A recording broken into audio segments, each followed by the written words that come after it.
Es que Alejandro se formó con Joan Camprodon en el Massachusetts General Hospital, en Harvard, en Boston, y estuvo haciendo allí una formación de un año con estas técnicas. También quiero destacar, bueno, él es investigador, además de su actividad clínica tanto con pacientes con depresión, con trastorno obsesivo-compulsivo, y algo que yo destacaría en él, que hemos estado hablando y que creo que es muy importante, es su vocación de formación para que estas técnicas de TMS o de neuromodulación en general se puedan usar en el ámbito clínico. Yo creo que tenemos mucha suerte de tener un profesional de la medicina que se dedica al uso clínico de las técnicas de neuromodulación, y vamos a aprender muchísimo contigo. Muchas gracias. Muy bien. Bueno, pues muchísimas gracias, Fernando, Carlos, la Fundación y bueno, por la invitación, porque para mí es un placer estar hoy aquí y poder trasladaros un poco mi visión de este conjunto de técnicas y sobre todo cómo pasamos, que es una parte muy importante, del ámbito más científico y más de investigación a una práctica clínica, ¿no? Como comentaba, yo soy psiquiatra, trabajo en el Hospital de la Salud de Valencia. Es un hospital que tiene un servicio de psiquiatría que tiene 30 años de experiencia, o sea que es un servicio que está bastante bien estructurado en estos momentos, y dentro del servicio tenemos unidades más específicas.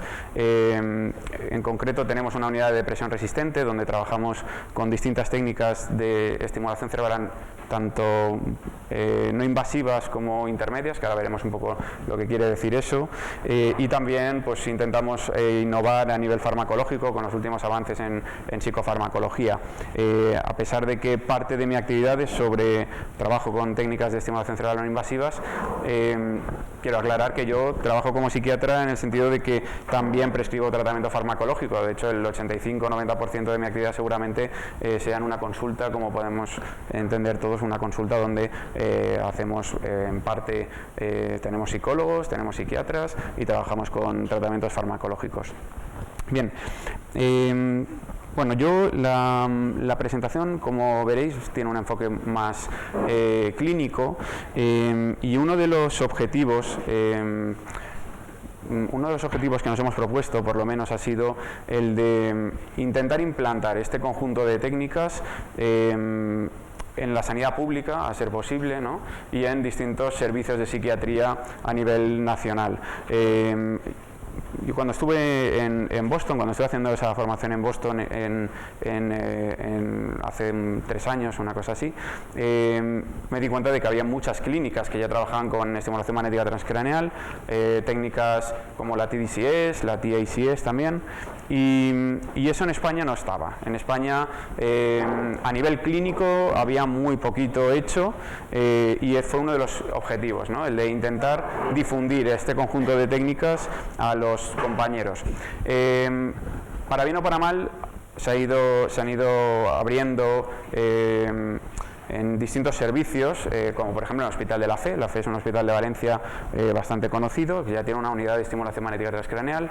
En el Hospital de Albacete, por ejemplo, en Ciudad Real hace poquito también, están empezando con estimulación magnética transcraneal. En Vigo, en distintos hospitales públicos de renombre además, ya han empezado a utilizar técnicas como la estimulación magnética transcraneal, pero todavía nos encontramos con mucha resistencia por parte pues del conjunto de profesionales de la salud que trabajan con pacientes con trastornos mentales. Y en base, uno de los principales motivos es porque falta formación. En la residencia de psiquiatría, por ejemplo, en ningún momento se habla de estimulación magnética transcraneal, o no sea, en la facultad normalmente tampoco se solía trabajar este tipo de temas, y en psiquiatría y en psicología pues supongo que pasará algo parecido. La visión es muy dirigida hacia la farmacoterapia y a la psicoterapia, pero salir de ahí cuesta mucho, ¿no? Es una zona de confort que hay muchos psiquiatras, por lo menos, que no quieren pasar o que presentan mucha resistencia. Entonces, por eso considero que es muy importante este tipo de jornadas para poder hablar de estas técnicas y ver un poco qué nos pueden ofrecer desde un punto de vista más clínico. Bien, ¿qué ha pasado a lo largo de los últimos 15-20 años? Se han desarrollado técnicas de neuroimagen funcional, se han desarrollado técnicas o se han mejorado técnicas para medir la actividad cerebral y eso ha permitido que este conjunto de técnicas evolucionen también y vayan avanzando, ¿no? Los trastornos mentales, la formación que recibimos nosotros, por ejemplo, está muy dirigida a neurotransmisores específicos, ¿no? Porque como tenemos como herramientas los fármacos, al final empezamos a hablar de la depresión sobre si hay o no una disfunción a nivel serotoninérgico o monoaminérgico en general, o si este neurotransmisor o este otro está más o menos involucrado. Pero nos perdemos la visión más general de cómo funciona el cerebro en realidad. De esto pues ya ha hablado mi compañero Carlos, pero considero que es muy importante entender que hemos pasado de ver el cerebro pues como dividido en distintos lóbulos, ¿no? a verlo como un entramado de redes neurales y de neurocircuitos sobre los que puedan aparecer distintas alteraciones o disfunciones y eso que se relacione con sintomatología específica. Estamos muy abocados a ser reduccionistas muchas veces con los diagnósticos, llamar a algo depresión, por ejemplo, un episodio depresivo mayor, ¿no? Como veis, puede englobar un conjunto de síntomas muy elevado y podemos tener un paciente, por ejemplo, que predomine un sentimiento de tristeza, que además tenga disminuida la velocidad de procesamiento, que tenga cierta inquietud o ansiedad, y a ese paciente lo vamos a diagnosticar de depresión. Y luego podemos tener otro paciente que salga por la puerta y entre otro que diga que lo que tiene es más bien anedonia, ¿no? Incapacidad para sentir placer, disfunción sexual, sensación de fatiga, y a eso también lo vamos a llamar depresión. Y probablemente a nivel de neurocircuitos o a nivel de funcionamiento cerebral estemos hablando de alteraciones o de patrones diferentes. Eso es lo que creo que es más importante antes de empezar a hablar de técnicas. Entender que el sistema actual de diagnóstico es muy reduccionista, se ha diseñado así porque es una forma de simplificar los abordajes terapéuticos. Todos los pacientes con depresión, el tratamiento de primera línea pues puede ser la psicoterapia, puede ser también un ISRS, ¿no? Un inhibidor selectivo de la recaptación de serotonina. Y bueno, luego sí que es verdad que en función de si el paciente tiene más anedonia o más ansiedad, pues podemos decidir utilizar otros fármacos que toquen otros neurotransmisores como la noradrenalina, la dopamina, etcétera. Pero es esa un poco la visión que hay en la psiquiatría, ¿no? Y es muy importante introducir este concepto de neurocircuitos que a lo mejor vosotros estáis más familiarizados desde la psicología, pero que ya os digo yo que en psiquiatría y en medicina todavía falta mucho para entenderlo de esta manera, ¿no? Este es un artículo bastante interesante para todo aquel que quiera empezar a entrar un poco en redes neurales específicas, y es un neurocircuito que lo que pone de relieve, ¿no? Es que se pueden dividir distintas redes neurales específicas, distintos neurocircuitos con un funcionamiento tipo, ¿no? Un funcionamiento que se puede comparar a lo mejor entre distintas personas, y luego como distintas variaciones en estos neurocircuitos y en el conjunto y en la interacción de los propios neurocircuitos pueden asociarse con sintomatología específica, ¿no? Podemos hablar de la rumiación. La rumiación es un síntoma muy potente en la depresión, en el trastorno obsesivo compulsivo, la ansiedad, los sesgos cognitivos negativos. Todo esto tiene de base una serie de alteraciones que a lo largo de los últimos años pues se han podido definir mejor. No vamos a decir exactamente, pero sí que definir mejor, por lo menos de lo que estaban antes definidas, ¿no? Entonces, el objetivo de las técnicas actualmente de estimulación cerebral no invasivas va a ser el de entender, por lo menos desde un punto de vista clínico, a grosso modo, qué neurocircuitos pueden estar involucrados en la patología del paciente o en el trastorno del paciente, en la sintomatología, entender más o menos cuáles son las estructuras que pueden estar relacionadas y por el perfil de las técnicas que utilizamos, la estimulación magnética transcraneal, la TDCE, son todo técnicas que lo que hacen es modular a nivel cortical de forma directa, ¿no? Vamos a tener que buscar una ventana cortical que nos dé acceso a estructuras más profundas de esos neurocircuitos, ¿no? Porque no vamos a poder estimular la amígdala directamente. Entonces vamos a tener que entender cómo está compuesto el neurocircuito y poder identificar una ventana cortical que nos dé un acceso para neuromodular de forma indirecta estructuras cerebrales más profundas y redes neurales en su conjunto y no solamente la corteza, ¿no? Entonces, desde el campo de la neuromodulación, nosotros nos vamos a fijar más en el síntoma del paciente o en el perfil de síntomas del paciente, más que en el diagnóstico en sí. No vamos a decir tanto depresión o TOC, sino que vamos a buscar síntomas específicos que están relacionados con cambios en determinadas redes neurales y vamos a intentar modularlos desde de cortical a profundo, ¿no? Vamos a ir a la corteza cerebral a hacer esa neuromodulación. Bien, con todo y con ello, en psiquiatría, ¿no? Yo quería comentar un poco las distintas técnicas de las que nos podemos servir en neuropsiquiatría para el tratamiento de los trastornos mentales, y no solamente voy a hablar de técnicas de estimulación cerebral no invasivas, porque quiero un poco hablaros de la realidad clínica y de lo que podemos utilizar realmente a nivel clínico. Entonces vais a ver que he dividido las técnicas en distintos apartados. Las he dividido en técnicas de estimulación cerebral invasivas. La invasividad implica una cirugía, ¿no? Que el paciente pase por una cirugía donde se suelen implantar electrodos, pueden ser a nivel epidural o pueden ser a nivel más profundo. Luego hay un conjunto de técnicas, no todas se utilizan a nivel clínico en estos momentos, ahora yo iré matizando un poco cuáles sí, cuáles no, pero luego hay un conjunto de técnicas que a lo mejor os pueden sonar, que las he denominado intermedias, en este caso sería la terapia electroconvulsiva, ¿no? ¿Cuántos pensáis que la terapia electroconvulsiva, o cuántos pensabais que la terapia electroconvulsiva dejó de usarse hace muchos años? ¿Todos sabéis que sí? Vale. Bueno, pues eso es una cosa normal, ¿no? Es una técnica que está muy estigmatizada. La terapia electroconvulsiva se utiliza todos los días en todos los hospitales de España que tienen un servicio de psiquiatría que se precie, un servicio de psiquiatría que pueda tratar pacientes complicados con depresión principalmente, ¿vale? Y luego hablaremos también, por supuesto, de las técnicas de estimulación cerebral no invasivas.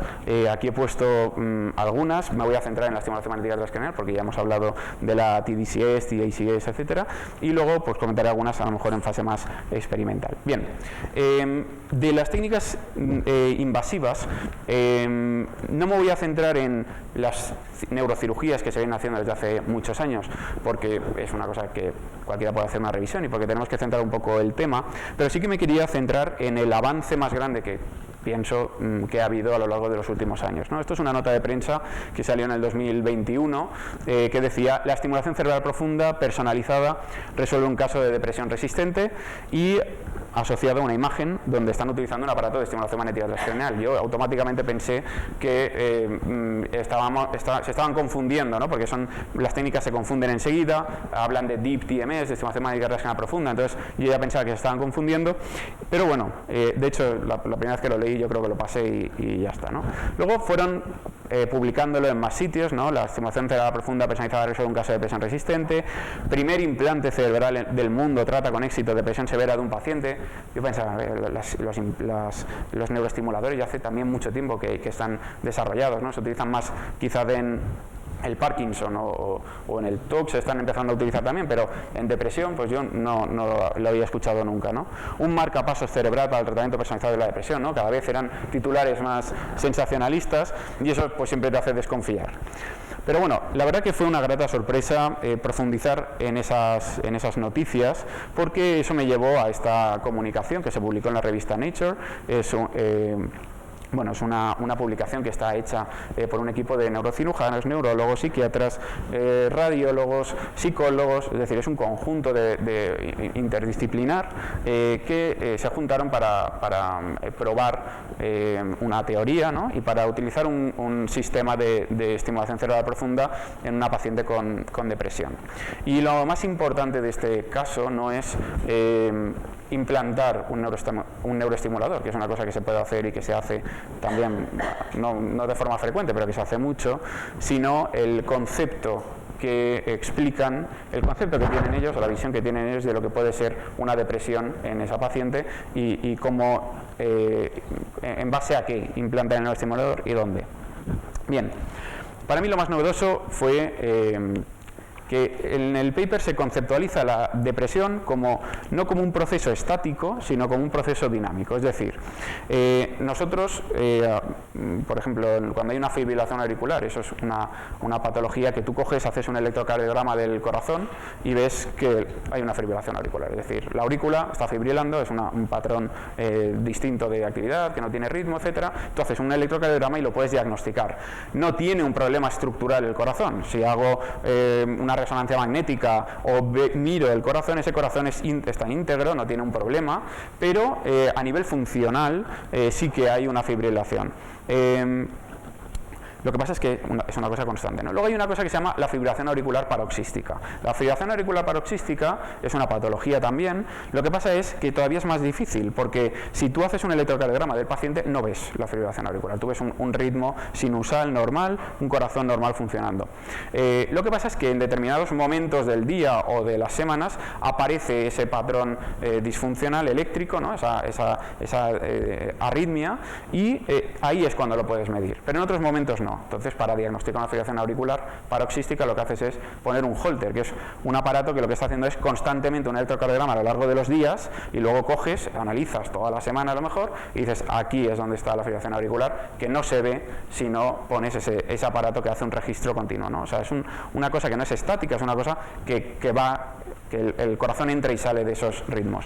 Y conceptualizan, desde mi punto de vista, la depresión como algo parecido, es decir, el cerebro, podemos hacer una resonancia magnética y podemos ver que es un cerebro estructuralmente normal. También podemos, a lo mejor, entrar a hacer un electroencefalograma o ver un poco la actividad eléctrica de ese cerebro, y puede ser normal también en ese momento, pero y si en la sintomatología depresiva no es una cosa constante, no es una cosa que permanentemente aparezca esos patrones de disfunción, sino que sea una cosa que aparezca y desaparezca a lo largo del día, y que cuando el paciente se encuentra peor pueda ser que se asocie a un patrón, a un ritmo diferente, que cuando el paciente se encuentra mejor, ¿no? Porque la depresión no es un síntoma constante, sino que el paciente va fluctuando a lo largo del día y de los días y puede tener momentos de más o menos sintomatología. Entonces, conceptualizan la depresión de esa manera, ¿no? Por supuesto, es una carta al editor, quiero decir que es un caso clínico, no es un ensayo clínico aleatorizado doble ciego, no es algo sobre la que podamos extrapolar ni sacar conclusiones, ¿no?, de que esto va a servir para todos. Tampoco es la intención de la carta, ellos lo dicen en la primera frase, ¿no? No es nuestra intención decir que esto va a funcionar para todo el mundo, sino simplemente probar esta hipótesis en esta paciente en particular. Bien. Tenemos una mujer de 36 años con depresión resistente a tratamiento, resistente a distintas líneas de tratamiento antidepresivo, distintas familias de tratamiento antidepresivo, y también a la terapia electroconvulsiva, ¿vale? Luego veréis un poco más de la terapia electroconvulsiva, pero vaya, que se había utilizado prácticamente todo, y entra ya en un programa de estimulación cerebral profunda. Vale, ¿qué es lo que hacen? Implantan bilateralmente 10 electrodos en el circuito corticolímbico en distintas localizaciones, la corteza orbitofrontal, amígdala, hipocampo, estriado, corteza cingulada. Son unos electrodos, yo no entiendo mucho tampoco de la estimulación cerebral profunda en estos términos, pero son unos electrodos que pueden registrar actividad, pero también pueden estimular, es decir, que también pueden estimular con corriente esos determinados nodos, ¿no? Y hacen una cosa que se llama electroencefalografía estereotáxica, que es algo así.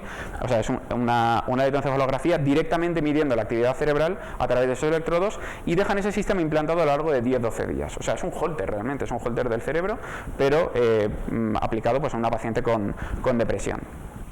Durante esos días, que esta es la parte más interesante desde mi punto de vista, se registra la actividad eléctrica realizando distintas actividades y respondiendo a distintos cuestionarios, de forma que empiezan a diferenciar los estados de menos sintomatología o de sintomatología depresiva más leve con los estados de mayor sintomatología depresiva, ¿no? Y empiezan a identificar distintos patrones eléctricos en función de esa sintomatología.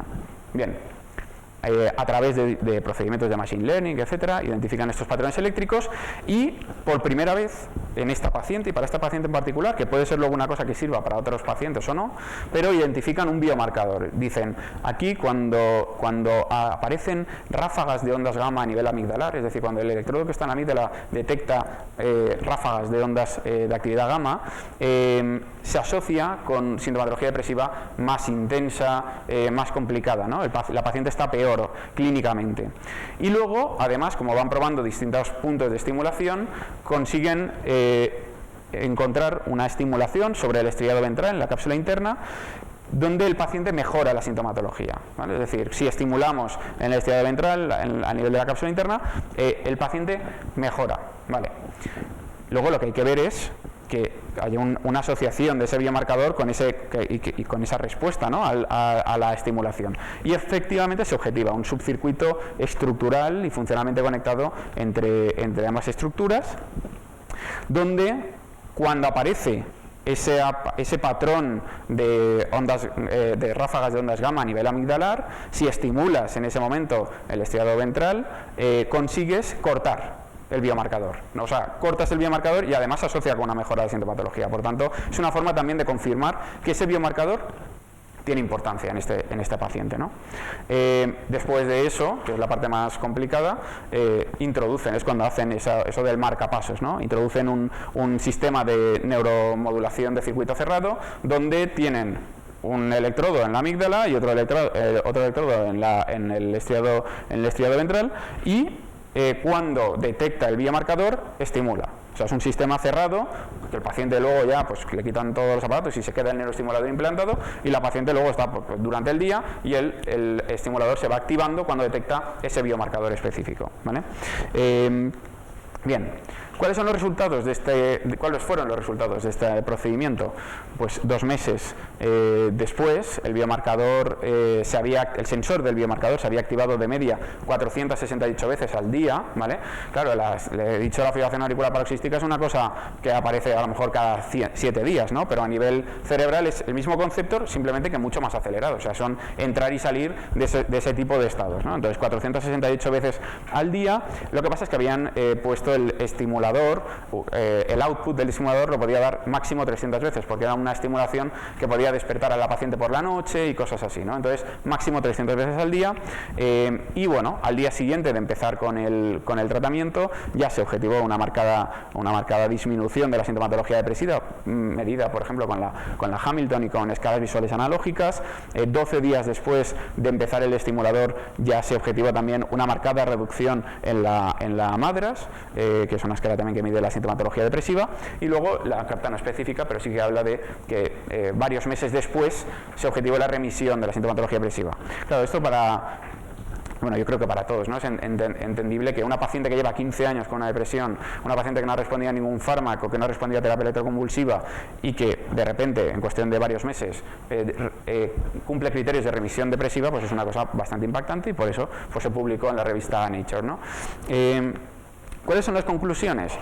Que para esta paciente específicamente, ¿vale? O no lo sabemos, porque habría que hacer un ensayo clínico para demostrar esta hipótesis, pero bueno, para esta paciente específicamente, por lo menos, había servido como un biomarcador este sensor, ¿no? O sea, estas ráfagas de ondas gamma a nivel amigdalar era un biomarcador de la sintomatología depresiva en esta paciente, que la estimulación de la cápsula y el estriado ventral reducía significativamente esos estados depresivos y que es una hipótesis y es un marco teórico muy interesante para explorar en otros trastornos mentales. No hablo solamente de la depresión, sino en el TOC, etcétera, ¿no?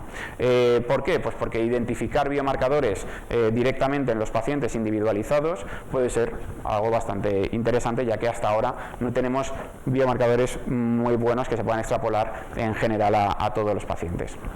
Entonces, eso fueron las conclusiones y eso es lo que os quería comentar más de la parte invasiva, ¿no? Porque también hay que abrir un poco, a mí me gusta mucho la estimulación cerebral no invasiva, pero también tenemos que abrir un poco la mente a cualquier forma de mejorar la calidad de vida y la sintomatología que presentan los pacientes, especialmente los resistentes. Bien. Bueno, ahora vamos a hablar brevemente también de las intermedias, ¿vale? Y os comentaba eso, ¿no? La terapia electroconvulsiva. ¿Cuánta gente piensa que es una técnica que hace 70 años que no se da? ¿Cuánta gente piensa que en algún momento de la historia se ha utilizado como un método de tortura, cosa que nunca ha sido así?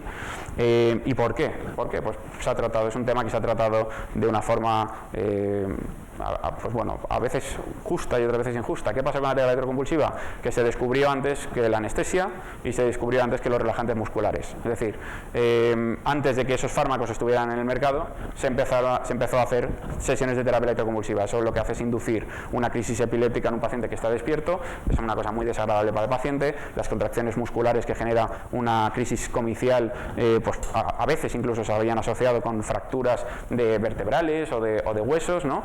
Y se consideró pues eso, un método casi de tortura. Era muy efectiva y por eso se utilizaba, era muy efectiva, y hasta que no se desarrollaron, se afinó un procedimiento más sutil y más fino, donde el paciente está totalmente dormido y totalmente relajado a nivel muscular, quiere decir que no pueden haber contracciones musculares fuertes, no se volvió a introducir en el campo de la psiquiatría, aunque es verdad que todavía hay en algunos países donde no disponen de este tipo de tratamientos, y se ha aplicado a lo largo de los últimos años también a veces sin anestesia, pero no es nuestra realidad en España, ¿no? En España es un tratamiento que se aplica en un quirófano con un equipo de enfermería, de auxiliares, de anestesistas, psiquiatra, tiene el aparato, el paciente se duerme, el paciente se relaja toda la musculatura, se despolarizan todas las placas motoras para que no puedan haber contracciones potentes, y entonces es cuando se aplica el tratamiento. Bien.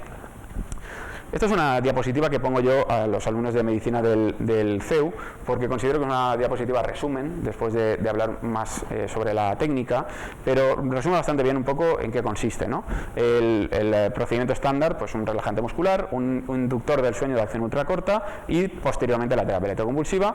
Hay distintas teorías de su mecanismo de acción, pero lo que persigue la terapia es a través del paso de una corriente también de bajo voltaje, es decir, que nadie se piense que sale humo ni que salen chispas, es una cosa pues de bajo voltaje también, pero el suficiente como para inducir una crisis convulsiva. Es decir, aquí sí que se despolarizan las neuronas de forma masiva, bueno, de forma sustancial, y esa actividad inicial se suele trasladar al resto del cerebro, y es cuando se entra, ¿no?, en un estado de en una actividad epiléptica sincrónica bilateral de los dos hemisferios, ¿vale? Esto es el electroencefalograma que medimos en tiempo real, lo veis aquí, ¿vale? Y son los dos hemisferios sincronizados teniendo una crisis convulsiva. ¿Y qué perseguimos? Que sea de inicio rápido y de cese brusco, es decir, que del estado basal a la actividad epiléptica haya poco margen, porque eso quiere decir que se ha reclutado muy bien todas las neuronas, y que luego el cese sea brusco, es decir, que el cerebro consiga cortar con la actividad epiléptica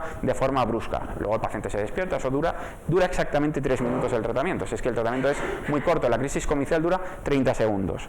Pero todavía sigue siendo el tratamiento más efectivo para tratar la depresión a día de hoy. Es decir, y por eso se utiliza todos los días en los hospitales de todo el mundo en general, ¿vale? Es decir, la tasa de remisión de la depresión psicótica, que es la depresión más grave, la depresión catatónica, que es una depresión que no responde a antidepresivos, que los pacientes ni siquiera pueden tomarse la medicación porque están en un estado catatónico, ¿vale? Ese tipo de pacientes, ese perfil de pacientes tiene una tasa de remisión que oscila el 90%, es decir, es un tratamiento muy efectivo. No solo es muy efectivo, sino que tiene muy pocos efectos secundarios. Podríamos decir que tiene menos efectos secundarios que muchos medicamentos, es decir, que es un tratamiento al final para la que no existe ninguna contraindicación absoluta, cosa rara, que no puedas decir: tú tienes esto, no te puedes hacer este tratamiento. O sea, no hay ninguna contraindicación total y absoluta para aplicar la técnica. Sí que hay contraindicaciones parciales. Hombre, si le ha dado un infarto el día anterior, no le vamos a hacer una sesión de TEC el día siguiente, ¿no? Pero son contraindicaciones parciales, no llega a ser una contraindicación total. Y es tan segura, y se ha demostrado tan segura a lo largo de los años, que está indicada en los 3 trimestres del embarazo. Es decir, una mujer con una depresión embarazada en periodo de gestación se puede aplicar terapia electroconvulsiva y no se han demostrado que haya ningún tipo de efecto secundario ni teratogénico en el feto. Es decir, que es una técnica muy efectiva, muy bien tolerada, y que si se limpiara el estigma, cosa que va a ser muy difícil, se valoraría antes de lo que se está valorando actualmente por los pacientes, ¿vale? Porque los pacientes, cuando les explicas esto, ¿vale?, pues bueno, de los creadores de No me des nada que me haga ir zombie, viene esto es lo que le hacían a Alguien voló sobre el nido del cuco, ¿no?, la película, ¿vale?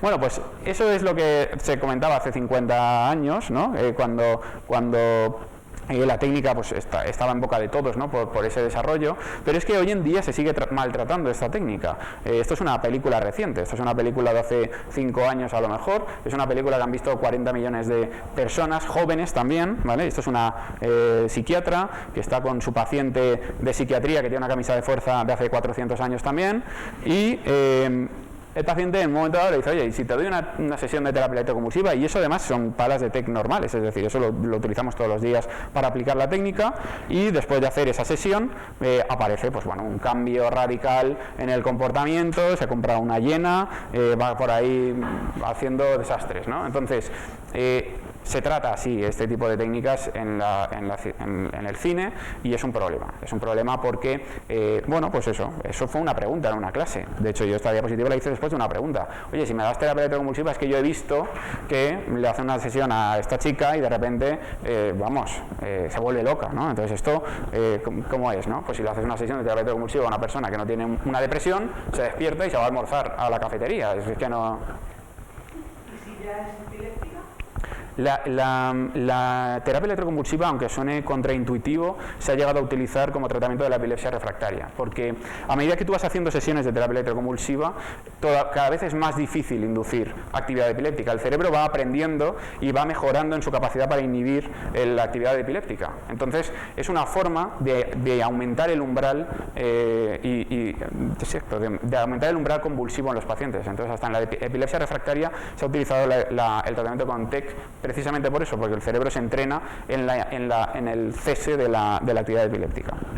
Bien, a pesar de todo, no es una técnica exenta de efectos secundarios. Hemos dicho que los más frecuentes pues, pueden ser cefalea, dolor de cabeza pues eso, después de la sesión, o puede ser dolores musculares, porque siempre hay alguna contracción, aunque no sea muy potente, pueden haber agujetas después. Y luego sí que hay un efecto secundario muy característico y que se le informa siempre al paciente porque lo notan, y es que a lo largo del tratamiento el paciente se queja muchas veces de pérdida de memoria, ¿no? Dicen, es que yo no me acuerdo cómo llegué ayer, no me acuerdo, esta semana me estoy empezando a marear, porque ahora me dicen que llevo 4 sesiones y llevo una, y no se aclara muy bien, ¿no? Y es verdad, es que hay una afectación de la memoria que suele ser transitoria, relacionada con el tratamiento, retrógrada, de la memoria, de lo que ha pasado a lo largo de los últimos días principalmente, y luego se recupera. Quiero decir, es una cosa que termina el tratamiento y se recupera. ¿Hay casos en los que no se haya recuperado esa memoria? Sí, hay casos. Son casos contados o casos más bien puntuales, pero existe ese efecto secundario, es decir, oye, yo es que del periodo en el que estuve en tratamiento no me acuerdo y no he recuperado la memoria tampoco, es que no me acuerdo y ya está, ¿no? Yo lo más gordo que he escuchado es una paciente que olvidó los 6 meses del año, ¿no? Había estado deprimida, había estado prácticamente catatónica, tampoco había mucho que recordar, pero es un efecto secundario que hay que tener en cuenta, ¿vale?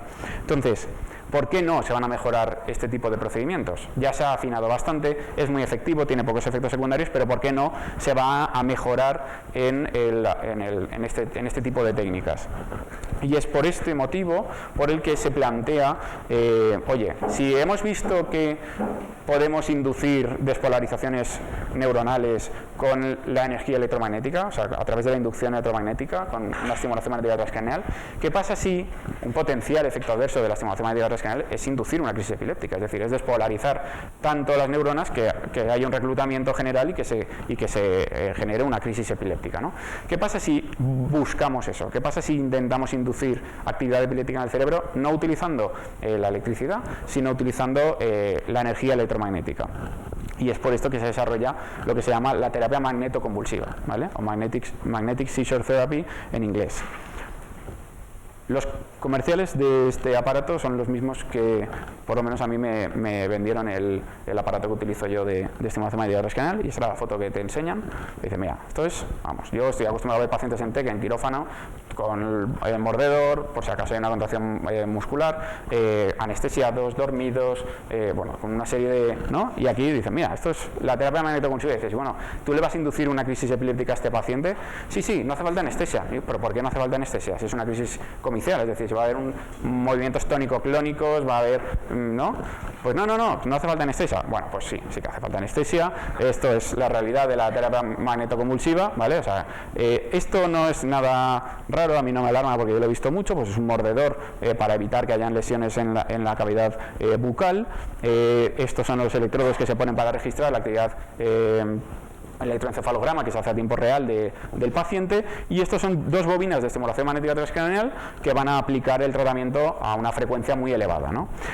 Con una particularidad, y es lo que comentaban antes, que lleva tapones en los oídos porque hace tanto ruido, o sea, es tan fuerte el ruido, y no tengo un vídeo del ruido que hace, pero hace clac, clac, clac, clac, clac, pero muy fuerte, ¿vale? Entonces se ponen tapones en los oídos porque si no puedes inducir o puede haber trauma acústico por no ponerlo, ¿no? Es un ruido que no molesta, es un ruido que al oído generalmente no molesta mucho, pero que sí que activa el reflejo estapédico, que es un reflejo que tiene el oído para protegerse de ruidos muy fuertes, y si estás expuesto a ese ruido durante mucho tiempo, pues claro que te puedes tener acúfenos, etcétera. Entonces se recomienda en los pacientes utilizar tapones, pero yo sobre todo recomiendo a los profesionales que vayan a trabajar con la técnica, que se pongan también protecciones auditivas.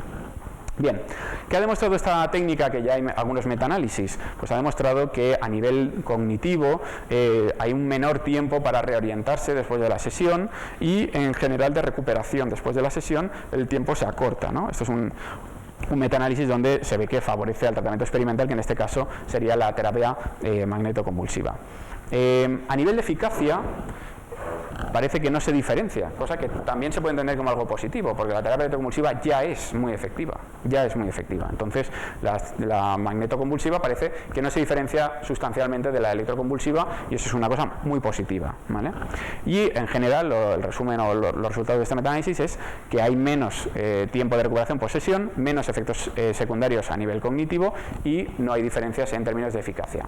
Esto es un metaanálisis, tendrán que hacer muchos más. Quitar la terapia electroconvulsiva y poner este tipo de técnicas va a ser otra historia de otro mundo, es decir, eso va a costar mucho más, pero es un conjunto de técnicas que se están desarrollando también, que estamos hablando de las técnicas intermedias donde aparece el quirófano, ¿no? para hacer ese procedimiento menos invasivo, ¿no? que la cirugía, desde luego, que la cirugía con electrodos. Bien. Esto es lo que os quería comentar de las invasivas y de las intermedias, y ahora, pues si me permitís, voy a hablar un poquito más de la estimulación magnética transcraneal, que es quizá en el campo en el que más trabajo a nivel clínico, y luego pues haré un breve comentario. Bien, esto es la unidad que tenemos en la salud. Esto es un aparato de estimulación magnética transcraneal. Veis que es un aparato que es hospitalario, yo no lo puedo sacar de la consulta, y es una de las desventajas de la estimulación magnética transcraneal. No es un casco ni es un dispositivo que el paciente se pueda llevar a su casa. Esto es un brazo, iba a decir robótico, pero no robótico tampoco, pues un brazo que lo que hace es ejercer presión continua sobre la diana cortical que hayamos seleccionado, y esto es una bobina de estimulación magnética transcraneal, que tiene una particularidad, y es que no es la típica bobina en 8, que es esa que veis ahí, ¿vale? Donde concentra sí que se concentra el pulso electromagnético en el centro, pero esta bobina tiene una conformación diferente, está como doblada, si os fijáis un poco ahí, ¿vale? Y eso es porque en las cortezas que solemos estimular en la depresión son la dorsolateral prefrontal izquierda, la derecha también, y para eso, como es una estructura bastante superficial, con una bobina en 8 se estimula bastante bien.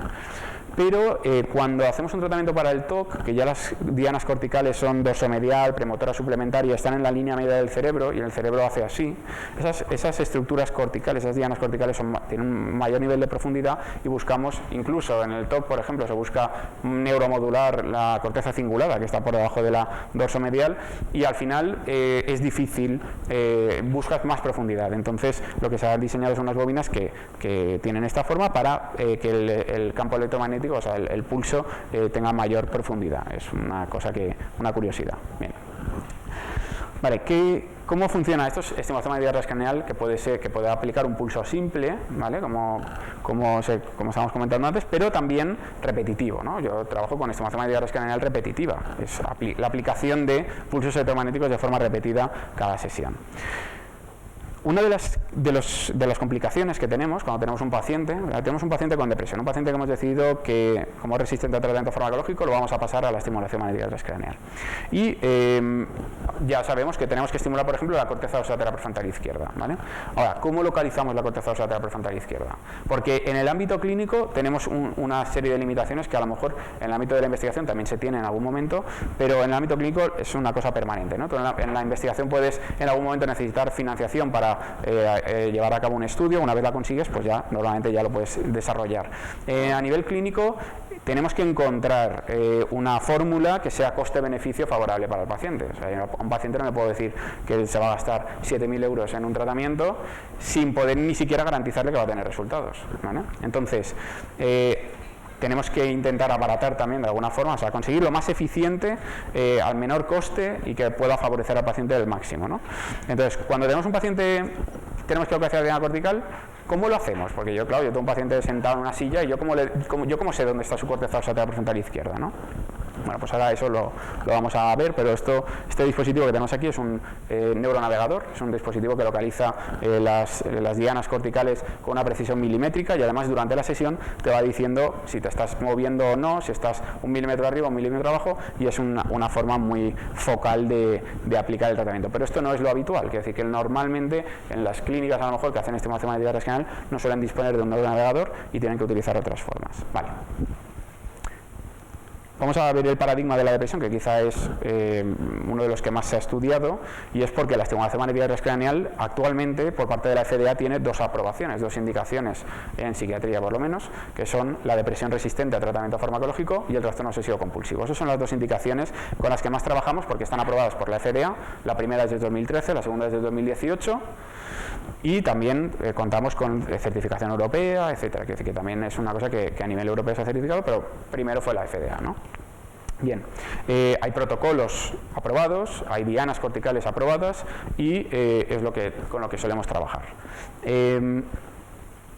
Se ha determinado, ¿no?, que en la depresión suele haber una disfunción del circuito frontoparietal y, entre otras cosas, una hipoactividad bilateral realmente de la corteza dorsolateral prefrontal izquierda y de la derecha, que es lo que intentamos revertir, ¿no? Esto es una simplificación de las alteraciones a lo mejor que pueden haber en los distintos neurocircuitos en un paciente con depresión.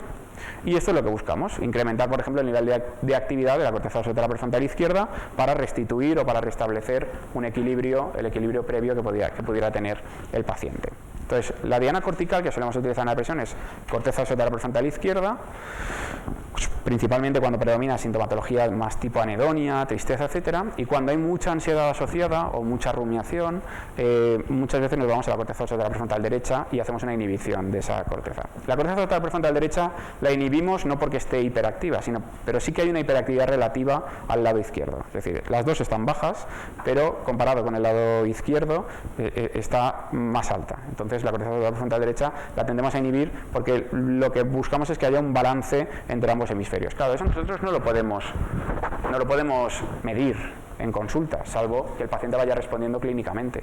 No tenemos una forma de medir en consulta si estamos induciendo un cambio o no a nivel cortical, ni el nivel de actividad que hay de los 2 hemisferios, ni cosas así.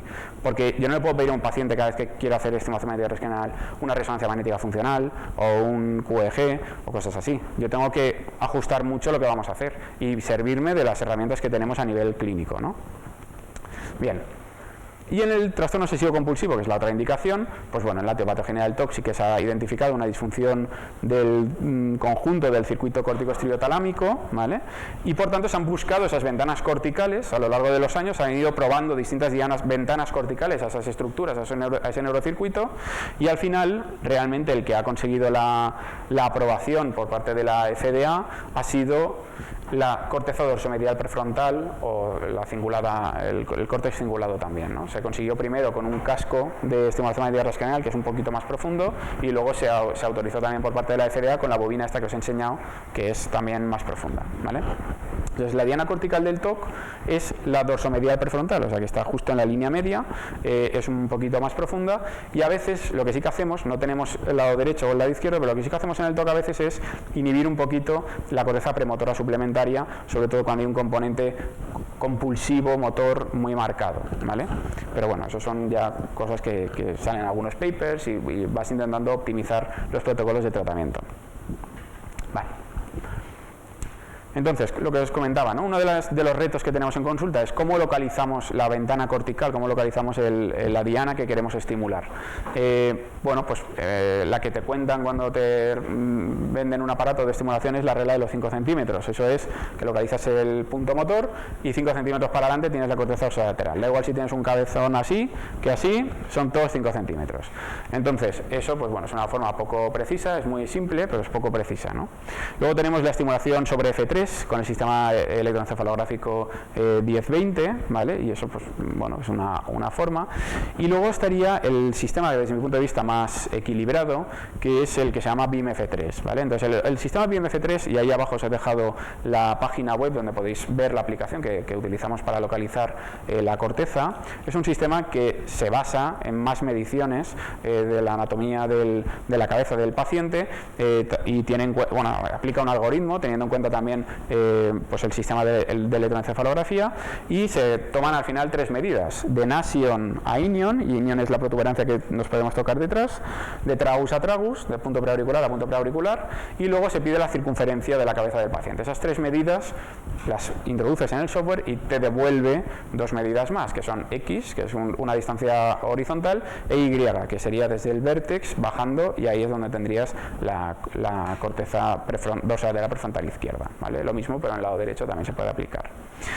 Y luego, como os comentaba, la más cara y la más precisa pues siempre es la de el uso de un neuronavegador, de un sistema de neuronavegación. Los sistemas de neuronavegación, por lo menos el que utilizamos en la salud, yo trabajo mucho con F3 también, pero con BIM-F3, pero cuando utilizamos el neuronavegador no siempre tienes que cargar una resonancia magnética del paciente, porque el neuronavegador funciona con información que tú le das al sistema. Tú dices, este es el cerebro del paciente, lo metes y entonces el neuronavegador ya se hace una idea de dónde están las cortezas, ¿no?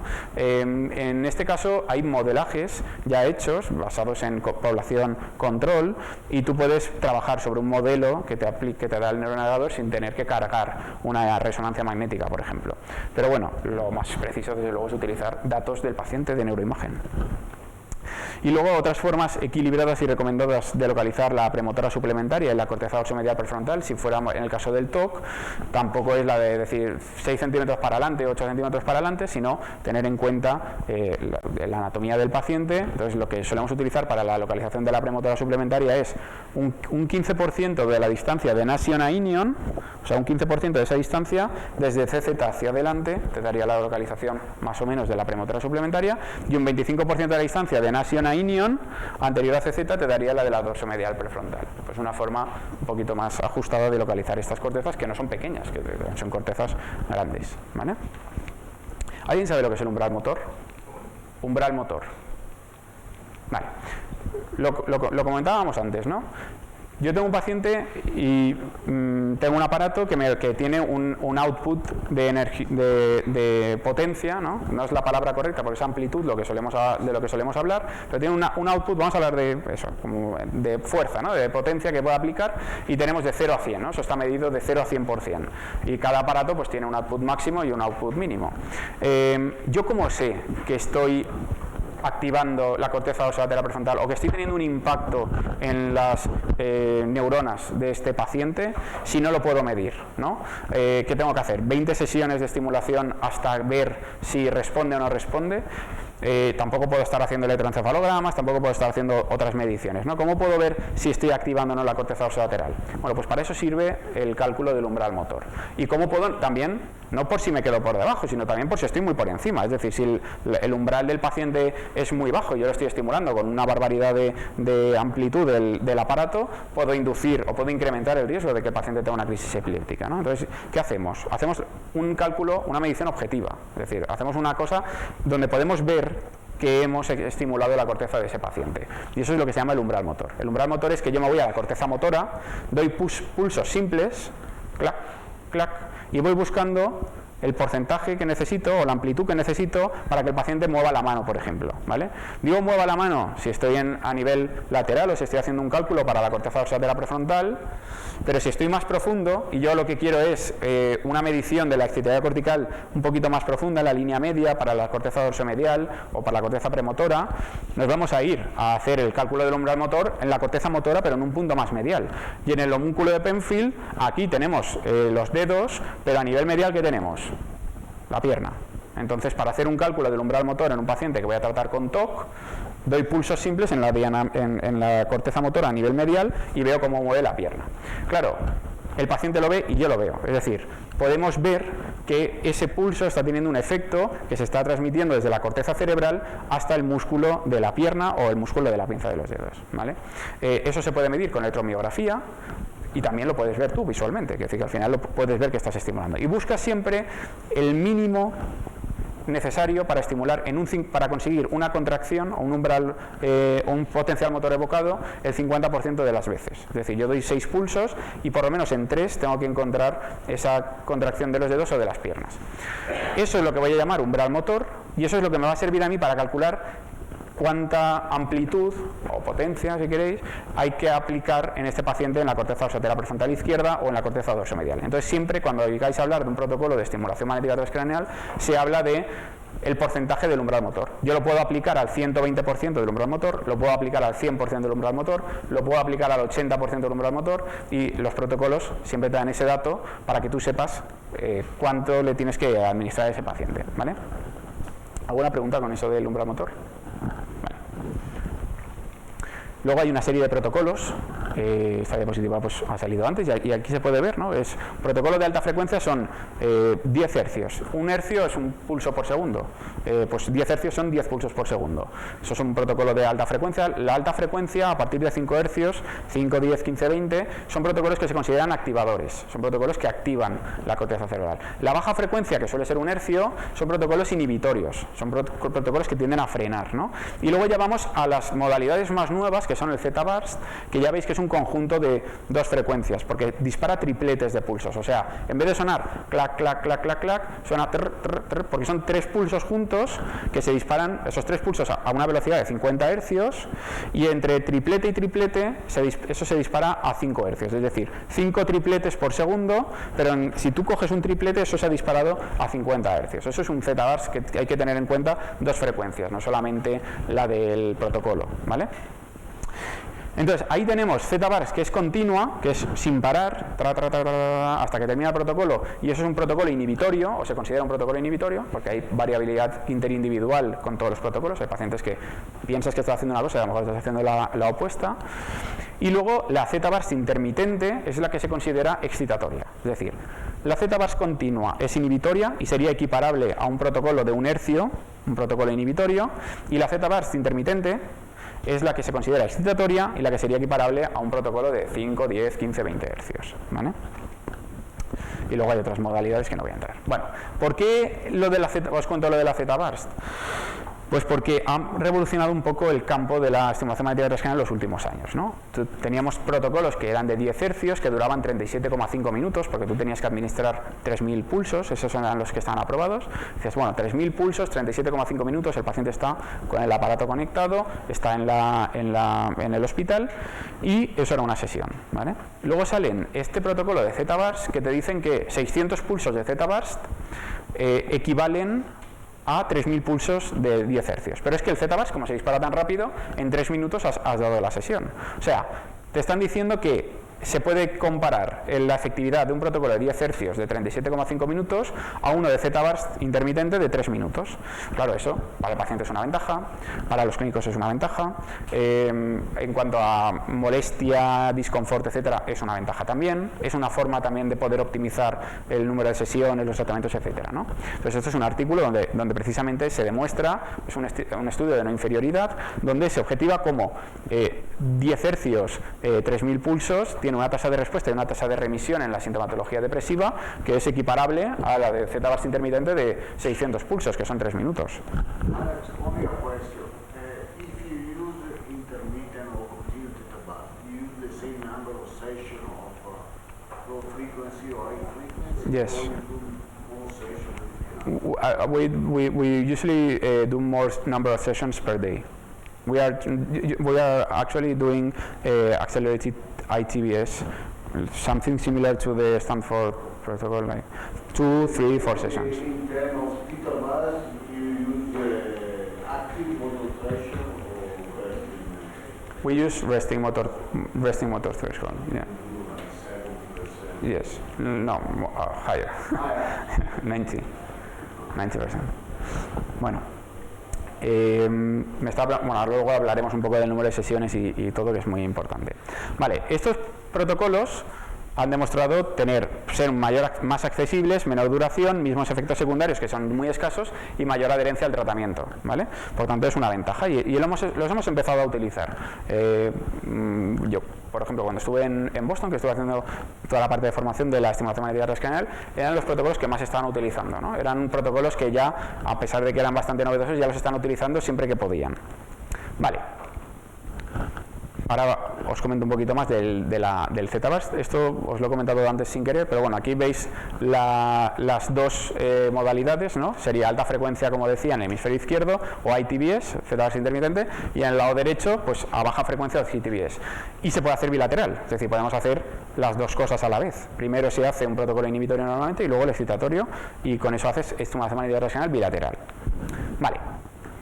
¿Qué ha permitido esto, no? A lo largo de los años se ha visto que al principio, ¿no?, los primeros ensayos eran con un pulso, con 10 pulsos, una sesión de 3 minutos, eran poca dosis, se ha ido buscando que la técnica fuera segura, que se tolerara bien. Eso también ha limitado mucho la efectividad, ¿no?, porque se ha demostrado que normalmente a mayor número de pulsos, o también dependiendo un poco de la velocidad de la que se administran esos pulsos, se conseguían mejores resultados, el número de sesiones. O sea, los ensayos clínicos han ido muy poquito a poco explicando que la estimulación magnética transcranial es segura y que puede ser efectiva. Y a medida que se han ido haciendo estudios, cada vez han utilizado pues, sesiones más largas, protocolos más intensivos, etcétera, ¿no? Entonces, cuando aparece el ZBurst intermitente, hay un grupo que dice, oye, si lo normal es administrar una sesión al día de estimulación magnética transcraneal durante 6 o 7 semanas, que serían como 30, 36 sesiones, todos los días, una sesión. Ahora que podemos hacer protocolos tan rápidos y tan cortitos, ¿qué pasa? Si en vez de hacer una sesión de 600 pulsos de ZBurst intermitente de 3 minutos, ¿por qué no lo hacemos de 1800 pulsos? Es decir, ¿por qué no hacemos sesiones? Definimos la sesión como 9 minutos de estimulación con ZBurst intermitente, 1800 pulsos. Pero no solo eso, no solamente vamos a hacer sesiones de 1800 pulsos, sino que vamos a dar 10 sesiones en un día, durante 5 días. ¿Vale? En vez de 7 semanas, vamos a administrar esas sesiones de forma muy intensiva y muy acelerada en una semana, ¿vale? Ese es el protocolo, de hecho. Día 1, 10 sesiones. Día 2, 10 sesiones, así 5 días. Esos son 150 sesiones de estimulación magnética transcraneal que normalmente se habrían administrado, no sé, en 3 o 4 meses, ¿vale? Eso son 5 días. Y eso fue lo que hizo Nolan Williams en el estudio del protocolo acelerado de Stanford, ¿vale?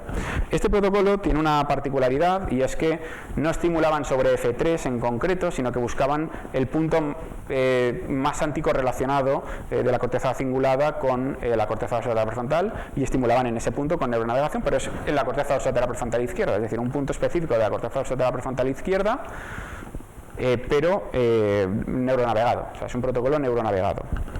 Vale. Cogen a 22 pacientes con depresión unipolar, resistencia a 1 o 2 antidepresivos, definen una sesión como 1800 pulsos, 10 sesiones al día durante 5 días, 50 minutos entre sesión. La tasa de respuesta de la estimulación magnética transcraneal y de remisión en los protocolos tradicionales de ZBurst y de los tradicionales, de 10 hercios, etcétera, más o menos son 65% de respuesta, y cuando hablo de respuesta hablo de disminuir el 50% de la sintomatología depresiva que presenta el paciente o más. Y de remisión, que sería no cumplir criterios clínicos de depresión, la tasa de remisión oscilaba entre el 33-35%, ¿vale? Bueno, pues este grupo aplica este protocolo y ya vemos cómo cae las puntuaciones en la Hamilton de día a día, vaya. O sea, en la línea base, el día 1 ya ha habido una disminución significativa, y en el día 2 ya prácticamente están en remisión de la sintomatología depresiva, ¿vale? Esto además no solo es un efecto agudo, no solo es un efecto rápido y potente, sino que además se mantiene estable a lo largo de las semanas, y de media a las 20 semanas es cuando hay que hacer una reestimulación, o sea, aplicar el mismo protocolo a las 20 semanas, de media de los pacientes, ¿vale? 20 semanas es bastante para pacientes tan graves, logrando además reinducir otra vez el mismo efecto en el 100% de los pacientes a los que se lo hicieron. La tasa de respuesta y de remisión, como veis, a los 5 días fue del 90%. Yo siempre digo que la estimulación magnética transcranial no está a la altura en cuanto a términos de eficacia de la terapia electroconvulsiva, porque es que lo pienso así en estos momentos. Yo lo que siempre digo es que tiene el potencial de desbancar a la terapia electroconvulsiva en el momento en el que se consigan protocolos lo suficientemente potentes y bueno, que se definan bien protocolos efectivos y potentes y cortos en el tiempo, ¿no? Entonces, la tasa de respuesta y remisión fue del 90%. Y entonces le dijeron, oye, pues si es tan bueno esto, ¿por qué no haces un ensayo clínico aleatorizado, controlado con placebo, y por qué no lo demuestras bien, ¿no? No coges a 22 pacientes y ya está, que hay el efecto placebo y tal, ¿por qué no lo haces mejor? Y fue lo que hizo. Cogió y volvió a repetir un poco el mismo ensayo, esta vez controlado con placebo. Volví a utilizar pues eso, sesiones de Z-base intermitente de 1800 pulsos al 90% del umbral motor, que ya hemos dicho lo que es, 10 sesiones al día, 50 minutos entre sesión y sesión, ¿vale? Y de 22 pacientes candidatos a estimulación cerebral profunda, o sea, 22 pacientes refractarios y muy complicados que ya estaban pensando en hacer estimulación cerebral profunda quirúrgica, 19 remitieron a los 5 días de tratamiento, es decir, 86% de remisión de la sintomatología depresiva en pacientes graves, ¿no? Graves. Esto les ha valido para que la FDA apruebe este protocolo. Es decir, el protocolo acelerado de Stanford, el SHIND, está aprobado por parte de la FDA, o sea, ha recibido aprobación. Lo que pasa es que esto no es coger un aparato de estimulación magnética transcranial y darle 10 sesiones a un paciente. Esto es hacer una resonancia magnética funcional al paciente, cargar esa resonancia magnética en un neuronavegador y luego utilizar esa información para aplicar esas 10 sesiones con esos 50 minutos intersesión, que eso son 12 horas, que es decir, el paciente está 12 horas cada día en el hospital, ¿vale? Así que cuidado, es decir, si escucháis a clínicas decir es que yo ya estoy haciendo el protocolo acelerado de Stanford, seguramente no. Seguramente, aunque tengan un neuronavegador, no lo estén haciendo, porque que un paciente acceda a una resonancia magnética funcional y todo ese proceso, pues suele ser bastante complicado y no es una cosa que actualmente esté bien definida a nivel clínico. Bueno, ¿preguntas sobre la estimulación magnética transcranial? Luego tenemos también tiempo para hablar. ¿Cómo voy de tiempo? Perdón. Ya. Sí, perdón. Termino ya. 3 diapositivas. Sí, solo una pregunta. Me ha parecido ver que en algunos casos en los que hablabas eres muy estricto espacialmente. Es que he estado viendo el diagrama de campo de la TMS, variaba menos 7 centímetros, sí, entre 100 y 160 voltios por metro. O sea, que un margen de 8 para el 80% de la potencia. Sí. Quiero decir, ¿con cuánto margen de espacios medís? Y eso es muy significativo. O sea, nosotros a nivel clínico localizamos y estimulamos sobre ese punto, pero sí que es verdad que hay un margen elevado. Intentamos que, bueno, el centro de estimulación es la parte más potente, ¿no? La parte que más induce cambios. Yo creo que nos falta información a nivel clínico todavía suficiente como para decir quiero tocar este puntito solamente, ¿no? Entonces no viene mal que no haya una resolución tan grande, porque al final tú puedes pensar que estás en la diana cortical correcta o en el punto exacto donde quieres estimular, pero no viene mal que me estimules las zonas de alrededor. Y eso es una de las cosas que pasa con la neuronavegación. O sea, yo en una sesión sin neuronavegador te puedes ir milímetros arriba, milímetros abajo, centímetros arriba, bueno, centímetros no, pero milímetros sí, ¿vale? Entonces tú puedes tener cierto margen y de sesión a sesión puede haber cierto margen, pero al final, pues bueno, pero si utilizas neuronavegación y es milimétrico y ahí, pues hombre, si tocas el punto, perfecto, pero si no lo tocas, le has hecho 36 sesiones para nada. Entonces, de momento no tenemos suficiente información como para aplicar a nivel clínico una resolución muy exacta. Hablamos de milímetros en este caso porque no lo sabemos. Es decir, estamos estimulando una corteza y no estamos viendo qué está pasando hasta que el paciente nos responde con la sintomatología. Bueno, muy rápido, os quería comentar otra forma de neuromodulación, muy rápido. ¿Tengo 2 minutos? ¿Sí? Vale. Entonces, hemos hablado de electricidad, hemos hablado de campos electromagnéticos y en el MGH, cuando estuve haciendo esta formación, pude entrar en contacto con otra técnica que está en Estados Unidos en una fase todavía muy experimental, aunque se está aplicando en pacientes ya, y es otra forma de neuromodular, es decir, cómo neuromodulamos el cerebro sin utilizar electricidad y sin utilizar campos electromagnéticos que induzcan electricidad en un campo eléctrico, ¿no? Entonces, en este sistema, en este tipo de técnica, se utiliza lo que se llama, se utilizan LEDs, que lo que hacen es administrar de forma a veces pulsátil una longitud de onda de aproximadamente 850 que está en el espectro de luz del semiinfrarrojo cercano, ¿vale? Claro, nosotros tenemos estructuras en el cuerpo que son fotosensibles y tenemos fotorreceptores, no somos como las plantas que hacemos la fotosíntesis, pero sí que tenemos estructuras sensibles a distintas longitudes de onda. Entonces, ¿por qué se ha planteado este tipo de tratamiento?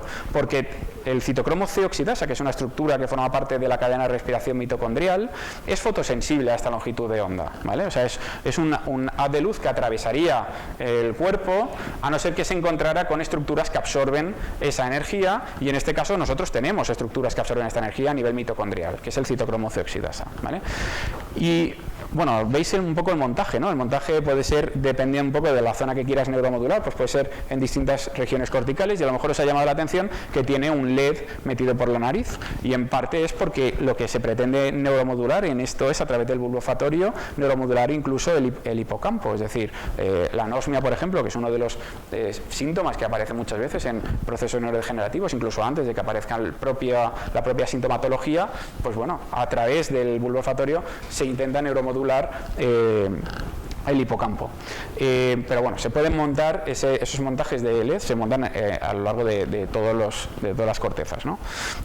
¿Cuál es el mecanismo de acción? El que os he comentado, ¿no? Se absorbe esa longitud de onda a nivel mitocondrial, se incrementa la producción de ATP, es decir, que se incrementa la producción energética de la mitocondria, se liberan sustancias o factores antiapoptóticos, se desplaza el óxido nítrico fuera de la mitocondria y fuera de la neurona. Eso tiene un fenómeno, o sea, un efecto vasodilatador, un efecto de reclutamiento vascular, o sea que incluso se ha asociado a mejoras de la vascularización de la zona que se está estimulando. Y esto es una sinapsis, que es decir, al final la mitocondria a nivel sináptico tiene un valor muy especial, ¿no? Porque a nivel pre y postsináptico estamos llenos de mitocondrias, o sea que el tejido nervioso en particular es muy sensible a este tipo de tratamiento. Bien, y esto, pues bueno, como os comentaba, es una técnica que está en fase experimental. En Estados Unidos se está utilizando pues, en rehabilitación de ictus, se está utilizando en procesos neurodegenerativos, se está utilizando también para tratar depresión y se está probando en otras poblaciones, ¿no? Pero bueno, a mí me llamó mucho la atención, este señor es el doctor Paolo Casano, es el jefe del Departamento de Fotobionación Transcraneal del MGH, del Hospital General de Massachusetts, y tuve el grandísimo placer y el grandísimo honor de poder hablar con él, estar con él, que me enseñara un poco cómo funcionaba, los papers que estaba publicando, ¿no? Es una de las personas que han potenciado el uso de esa técnica, prácticamente han ayudado a diseñarla, ¿no? O sea que es una persona de mucho renombre en este campo, y él me comentó, ¿no? Pues mira, que un poco el interés o que había despertado en él el aplicar este tipo de técnicas en casos o en pacientes donde no hay otros tratamientos alternativos que hayan demostrado una mejora significativa. Y en este caso él en Italia hizo un estudio con una población de pacientes con síndrome de Down. Él tiene conferencias en YouTube, ¿no? Donde habla además de que es una cosa también personal, ¿no? Porque él tiene un familiar con síndrome de Down y era una de sus motivaciones el poder intentar ayudar. Entonces diseñaron este ensayo donde trataron a 4 o 5 niños con síndrome de Down con sesiones de fotobiomodulación transcraneal en distintas zonas y bueno, la fotobiomodulación se puede aplicar también de forma pulsátil, es decir, que no es una cosa continua, sino que se aplica también de forma pulsátil. Pero bueno, esto que está publicado y lo podéis encontrar, y os he dejado aquí abajo la referencia, luego se ha diseñado un estudio más potente que todavía no se ha publicado, pues esto es del 2019, y aquí lo que se le pide a la niña, una niña de 8 años con síndrome de Down, es dibuja un retrato de tu doctor, dibuja la cara que tienes delante de tu doctor, ¿no? O la persona que tienes delante. Este es el primer dibujo que hace esta niña de 8 años. Yo no entiendo mucho tampoco de interpretar la parte más de los dibujos, no me dedico a infantil tampoco, pero bueno, podemos ver todos que la línea de la cabeza no está cerrada, los ojos están fuera, el pelo, pues bueno, la nariz no hay, orejas tampoco, ¿vale? Aplican 4 sesiones de fotobiomodulación. y a los 14 días le piden que dibuje, ¿vale? Pues bueno, ya vemos que se ha cerrado el círculo, los ojos están dentro de la cabeza, aparece una nariz. Y todos podemos decir, es que está practicando en casa todos los días, los padres están ahí, dibuja todo el día, ¿vale? Bueno, vuelve a aplicar otras tanda de 4 sesiones de fotobiomodulación y ya empieza a cambiar más el dibujo, ¿no? Ya aparecen orejas, aparecen brazos, aparece lo que podrían ser las manos, cambia bastante lo que es el dibujo que hace esta niña, ¿no? Y aquí yo diría que del segundo al tercero hay algo más que práctica, es decir, que ya no podríamos justificar tanto la parte de práctica porque yo creo que hay bastante, ¿no? Y luego lo que hacen es frenan y dicen, vamos a repetir esto otra vez, vamos a aplicar un segundo ciclo de 8 sesiones de fotobiomodulación y el último dibujo que hace la niña es este, ¿vale? Entonces, cualquier persona que tenga contacto con personas con síndrome de Down sabrá que esto no se corresponde a la práctica y que no se corresponde, ni siquiera se corresponde al mismo nivel de neurodesarrollo. Quiero decir que podríamos hablar de años a nivel de neurodesarrollo y podríamos hablar incluso de que yo también tengo familiares con síndrome de Down y con 18 años probablemente no lleguen a hacer este tipo de dibujos, ¿no? Entonces, bueno, pues esto es una carta al editor, ¿no? Sacar conclusiones de aquí es muy complicado o muy imprudente, pero sí que abre una puerta a que se diseñen ensayos clínicos con esta técnica, por ejemplo, en este tipo de pacientes, tanto pacientes con síndrome de Down y el doctor Pablo Casano además está trabajando mucho en autismo, ¿no? En el campo del autismo. Se abre esa puerta a que se diseñen este tipo de ensayos y, ¿por qué no?, explorar las posibilidades que tengan este tipo de técnicas. Y bueno, yo con eso ya me despido. Esta es un poco la última diapositiva que os quería poner. Organizamos cursos en la salud en Valencia de neuromodulación. Hemos organizado ya 2 ediciones. Aquí está el doctor Pascual León, el doctor Camprodón, que está a mi lado también. Y son cursos específicos de formación para poder aplicar a nivel práctico este tipo de técnicas. Si queréis más información, pues me podéis contactar a través de esas vías. Bueno, yo con eso muchas gracias y bueno.